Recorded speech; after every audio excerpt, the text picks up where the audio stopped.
Go ahead. Are we recording? Mm-hmm. I bet. So, tell me who I'm here with. Hey, what's going on? Well, actually, I have to keep on my little place. Let me make sure you get big, like, perfect. Sorry, I'm You good? You good? okay. Tell us who you are and what you do, man. Okay. What's up, man? This is Devonta Ravizee, and I'm the director, writer, and producer of the TV show Five Lil Penguins. Eastside.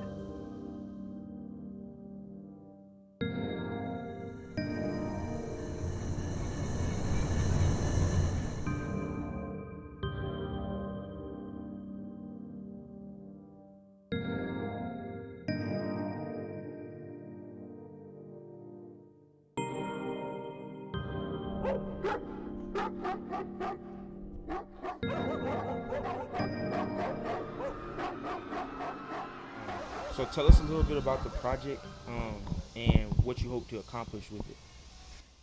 Man.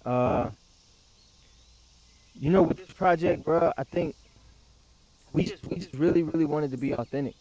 Like it mattered to us to be able to tell real stories about Birmingham concerning real people and bringing the culture that we have down here just to the rest of the world. It's not a lot of people that really know how much talent is down here in Birmingham. But not only that, yeah.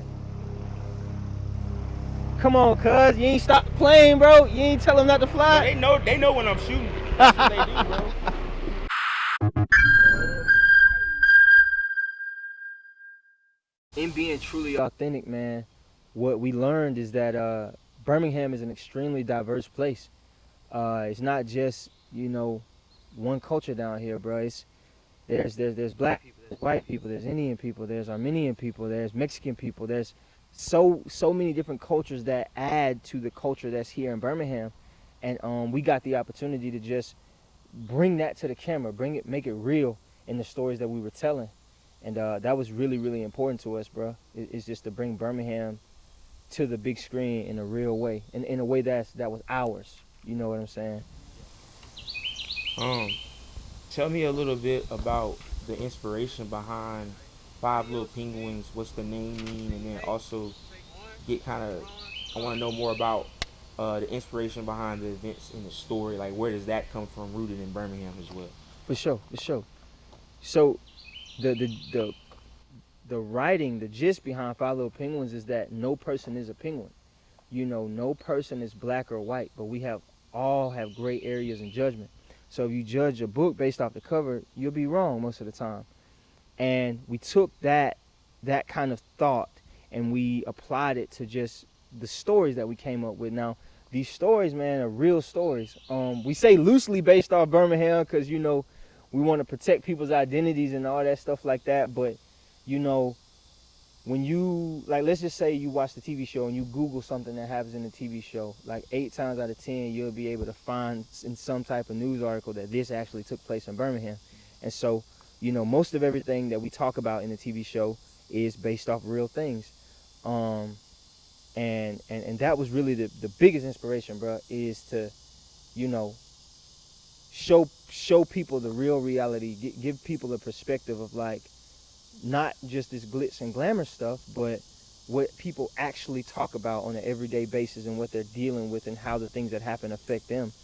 Um, we felt the need to like get raw talented people who are actually from the soil of Birmingham, bro, and let them have an opportunity to tell their stories, let them have an opportunity to embody their own culture on camera. And I think it made for a project that was just raw, that was real. It's like, nigga, the Holy Spirit just kind of came and helped niggas do their stuff, cuz. And we made something great, bro. We really did. We really did. And talking about making something great, you want to speak on the hardships of making this film happen? Yeah. Man, I think, like in every way possible, bro. Like, it was almost like something didn't want us to finish this project, man. You know, Niggas like houses burned down. We lost the TV show twice. Like my sound engineer, his house burned down. We all our hard drives was in his house, and then when we got that stuff back, we had a significant breach of data where we lost 2 hard drives. Like, they just malfunctioned. Had to pay thousands of dollars to get them things, back and recovered. And that still didn't get us everything that we lost. And, you know, then, you know what I'm saying, people passed away, bro. People died, man. People went to jail. It was just like a whole bunch of stuff kind of coming against the project, man, to kind of stop us. But that's the beauty of working with good people, bro. The biggest thing for me is I don't always look for the most talented individuals. I always try to look for like good people to work with, because you can teach somebody a skill, bro, but you can't teach nobody how to be a good person. It's got to be in them. And so because we just had like a team of just good people, we was able to keep it going. We was able to make it work no matter what kind of came our way, man. A couple of the homies died. Rest in peace, Dominique Simmons. Rest in peace, Corey Smith. Rest in peace, Brandon Smiley. Just a couple people just, you know what I'm saying. And that was one of the biggest reasons I felt like we really needed to push just for them. I don't take it lightly that for some of those people, bro, the last thing that they were doing when they were on Earth is they was working with us. They was somewhere praying with us. They was somewhere helping us set up cameras. So if anything, we owe it to them just to keep on going and take it as far as we could take it. You know what I'm saying? Yeah. Scene 9A, take 6. A, 3, 2, 1. Action 1. Tell me about Birmingham. Like, what does this mean for Birmingham? Like, let's talk about representation. Let's talk about like the actors being from Birmingham, really being a part of this like life that we depicting on TV. So, what does this kind of representation mean for the city? Scene 9. You ready? Yep, we're gonna. Scene 9A. Elijah sneaking in. Take 2.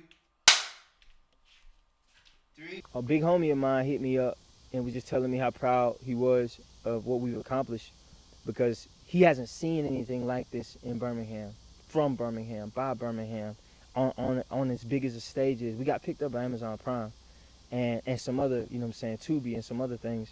And so he was like, man, the way that you guys are doing what you're doing hasn't been done in the city. And that's a big deal, because what it does, bro, is it offers everybody who's involved hope. You know what I'm saying? The moment that my niggas seen themselves on Amazon Prime, seen themselves on radio stations, seen themselves on the news, bro, it automatically made them switch in their mind like, bro, I can do something. You know what I'm saying? Whether it be with the acting, whether it be in rap, art, business, it gave them the hope that there is something else possible for them. And that is the biggest thing, bro. Some of the people that we work with, bro, they real folks. They really from Birmingham. They understand the social cues in Birmingham, if you know what I mean. So a lot of the stuff you'll see, it's not like niggas some junk that we just made up. Like, this is really how people feel, act, think, and talk down here. So the representation is so potent. Matter of fact, we did several social experiments just to make sure we was, being accurate. So I think it was like the first season before my partner house burned down, right? The Fairfield magistrate, I had did an event with him, and he got up and he spoke. It was a few years ago, and he started talking about some statistics on just black men in the city, in their area. And he said like 6 out of 10, 8 out of 10 black men between a certain age, like 14 to 26, have either been shot, in jail for some period of time, or shot at. 6 out of 10, right? So we on the east. We East Lake right now. We on the east. The show takes place on the east. And me and a few of my partners, like 12 of us in the room. After I did that event with the magistrate, I was like, man, let me see if what he was talking about was true. So it's 12 of us in the room, nigga. And I was like, all right, bro, let's do something. I let them hear the Five Lil Penguins song, because it started as a song. They said it was fire. And I was like, man, okay, so let me ask a question. Everybody here, if you've ever been to jail, raise your hand. There's 12 people in the room. Everybody raised their hand, nigga. Everybody. It was 12 of us. All right, put your hand down. Raise your hand if you've been shot at. There's 12 of us in the room. 7 of everybody raised their hand. All right, put your hand down. said, raise your hand if you've been shot. 12 of us in the room. 3 people raised their hand. Damn. So it was like, okay, what the statistics were talking about on the East, it's a little worse. Yeah. You see what I'm saying? Yeah. And so what it came to be was we started to uncover problems just within, you know what I'm saying, our social order that needed to be addressed. And it gave us the opportunity to address those things in the TV show. Yeah. And it just so happened that we got picked up by a national channel and was able to do something big. So, shoot, that's that representation, bro. Like trying to change the narrative, you know, and not even change them, like really, really, really affect them. You know, not to just be up here doing no BS, but really do something. Yeah. And you know, people's lives are changing. Not only that are involved with the show, but people that are connecting with the show. Like it's been really real. Yeah. And I do want a brief, like really, really brief follow up on, as a black man, I think I'm trying to see how to phrase this the best way, but like, I know, again, I grew up on the west side. So Yeah. ain't nothing much better. The way you feel feel. me? So I think Shit. Where from? Isley? West End. West End? West End, Oh, like, okay, right up okay. the street from Princeton, like that's like, I do damn. want to talk about that sometime, cause like, dude, I'm talking people die. Like, I mean, I grew up with the gas stations, like, Oh yeah. balloons everywhere, every week. My house got shot up. Damn. I know everything. Like, you know what I'm saying, but that's not the point. It's more of, I think what was interesting for me, especially growing up, I had a really good mom. And our grandma, she always told me you can do all things through Christ, you know, all that stuff. And there's a lot of people, a lot of black men that are in gangs or, you know, just doing bad stuff. Yeah. Because they don't believe that. You know what I'm saying? Like they in this life because that's like, they, you know, you'll ask some rappers or like some people that's really into it, they be like, I didn't choose this life. This life chose me, but it's a little bit backwards sometimes because you can also, it's not the reality. Right. And I think that more programs and like more things like this can really change somebody's attitude on what they can have an outcome. Like a lot of my friends that did pass away, a lot of them was like, I'm not living past 16. Like I'm in this gang shit. Like I'm not. It ain't nothing for me. It ain't nothing for a black man in the world passing gang shit and stuff like that. Just real briefly, like with that kind of thought in mind, like, have you seen any progress in the community based around kind of seeing other black people trying to get up? You know? Yeah, no, like really.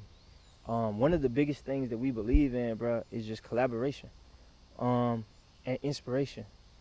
Like every time we go outside, somebody talks to me about what it is that we doing, and they say that we've inspired them to get on their grind and to do their stuff.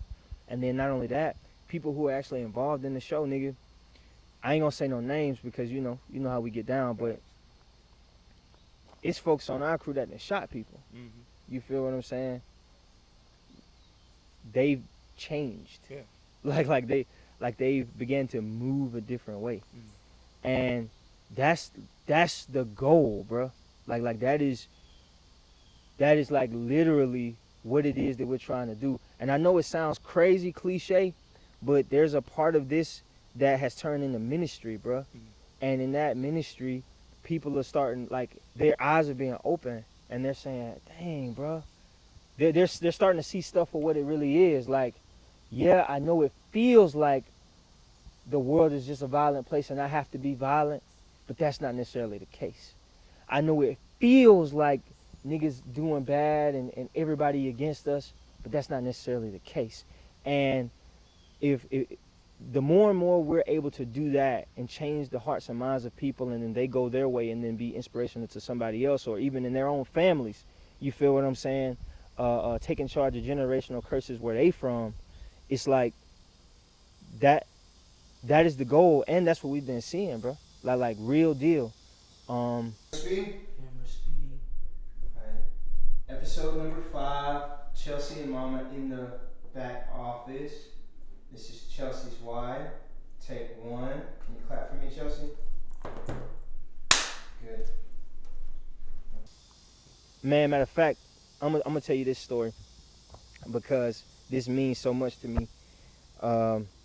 We got picked up by Amazon Prime 2022. We go on the news and talk about it.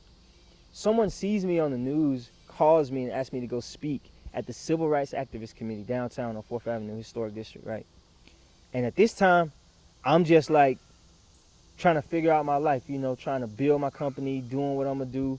You know, I'm saved, you know, I know God, all that stuff like that, but I'm still kind of, I'm myself, you know.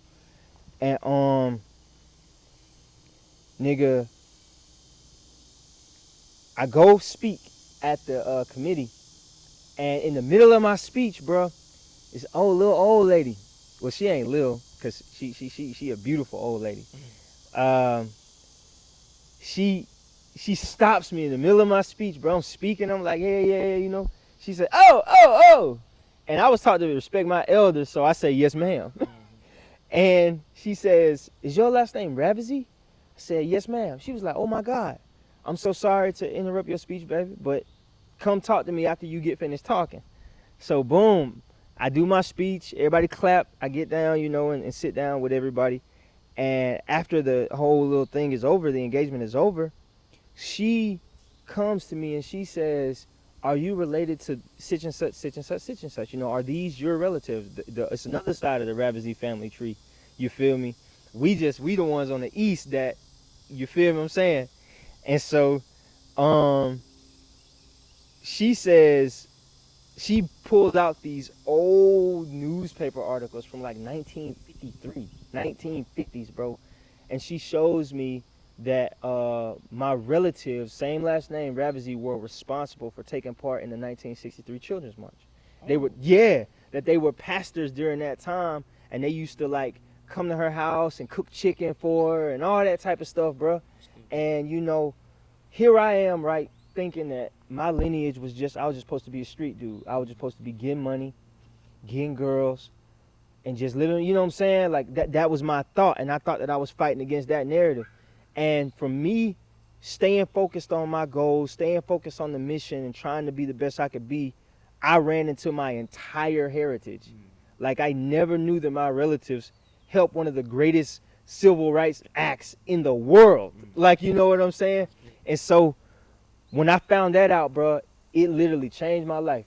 Like it revolutionized my thought. Cause like I said, I thought I was meant to just do one thing, but turns out that I had been disconnected from my history because of the things that this country has kind of aimed at black people and how they've done. And when I began to sit down and stew on this, bro, I was like, dang, I was literally disconnected from that history. I'm just one person. How many other people do you think got disconnected from their family history and don't know what their relatives did? Probably most of these niggas who shooting each other out here probably don't know that they were meant to be world changers. And so ever since that day, bro, it literally revolutionized the way I think, man. And I've been on it, you know. And the TV show is just a product of that, bro. Yeah. Perfect. That's it. Oh yeah.